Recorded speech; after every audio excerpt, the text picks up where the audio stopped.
Shalom my friends, and welcome to me kvetching, where I'll be talking about things I like, things I don't like, and possible ways of improving upon them. Today, I'm going to be kvetching about FTL, Faster Than Light, by Subset Games. What is FTL? Well, how shall I put this? Some vampires feed on blood. Other vampires feed on your soul.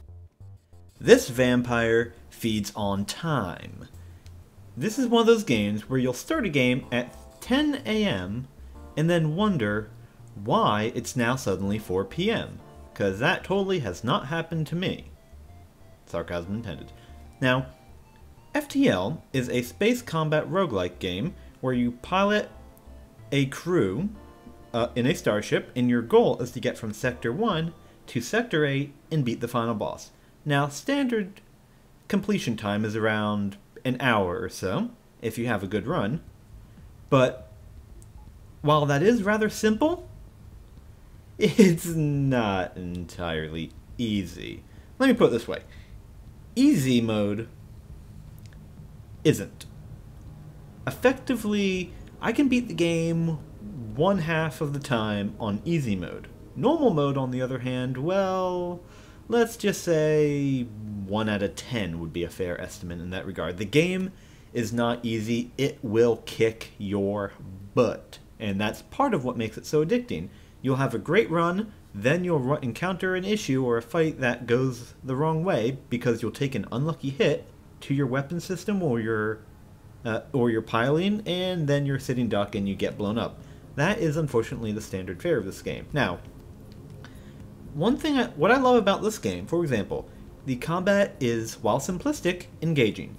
You use your number keys to control your weaponry systems and your drones, or your drone systems. Your drones are automatic.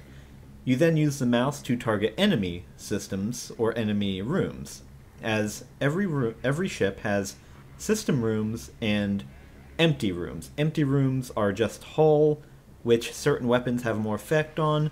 The system rooms handle things such as doors, weapons, oxygen, and certain weapons affect them more. So the combat is deciding which weapon to use where, such as, do you want to target their weapon system to knock those out so they can't hurt you?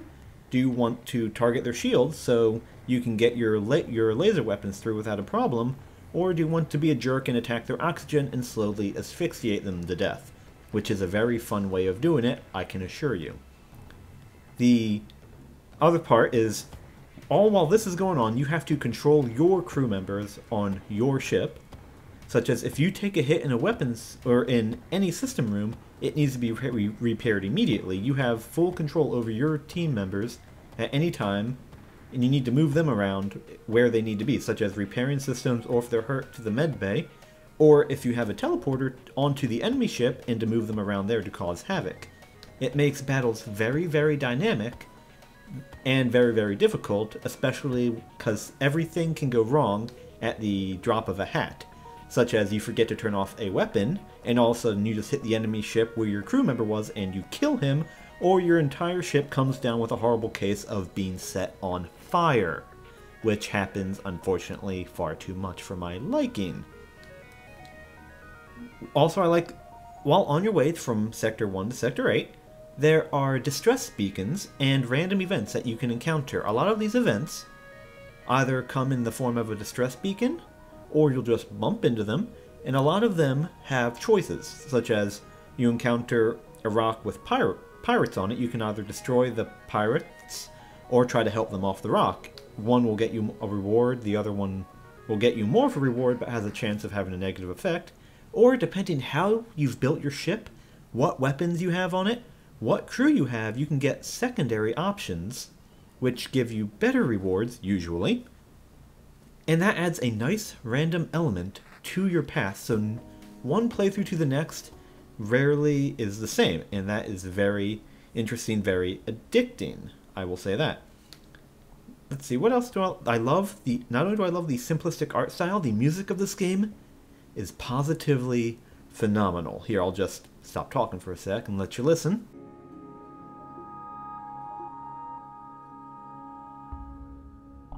It is an amazing chiptune soundtrack that goes with the game very well. It's actually one of the soundtracks that I've listened to for a while, and I still play this game with music on, even after playing it for as long as I have. That is an incredible sign, and it is one of my absolute favorite parts about this game. I like how there's many, many different alien races in this game, and they all have different effects to them, save for humans, who are the generic, hey, I'm actually kind of useless compared to everyone else, but they're there.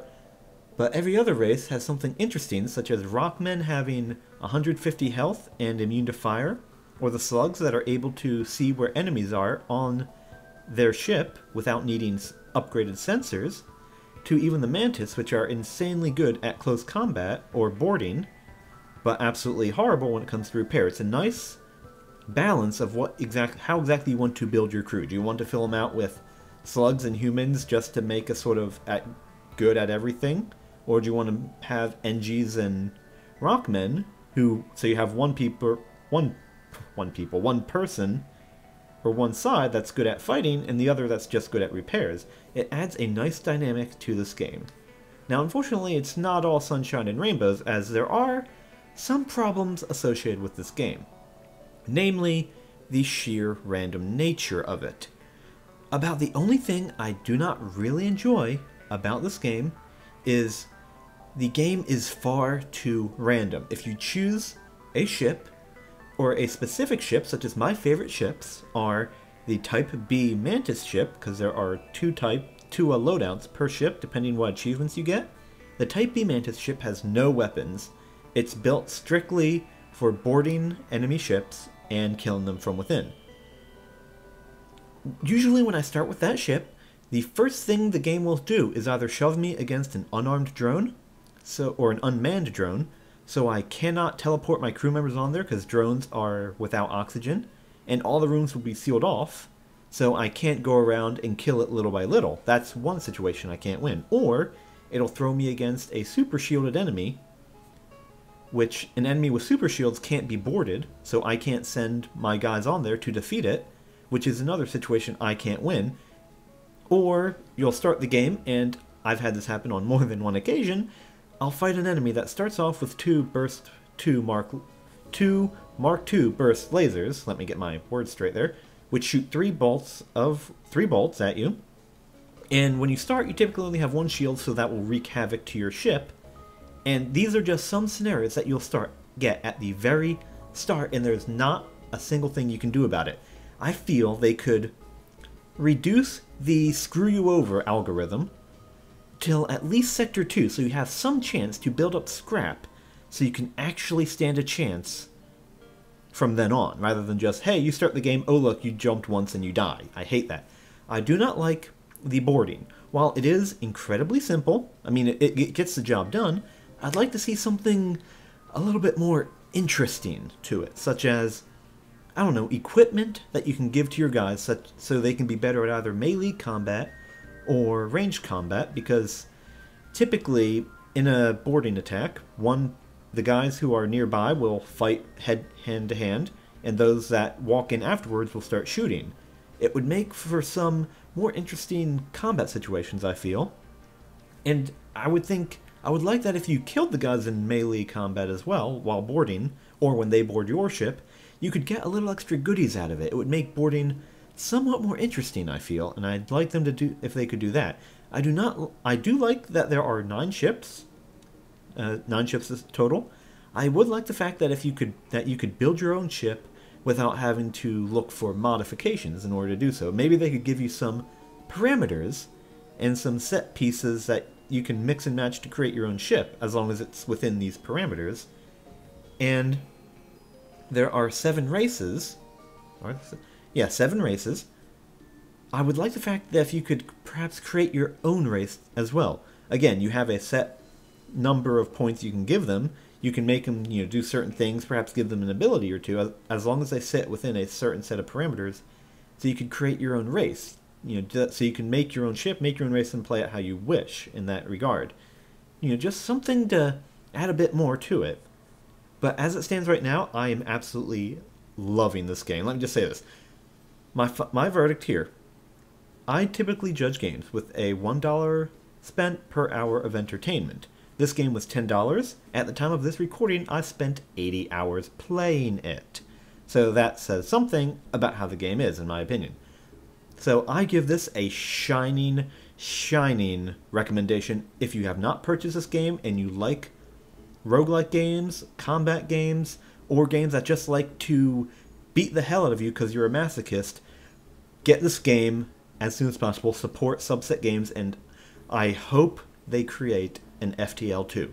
They need this money to make more games because they are an awesome developer and they deserve it.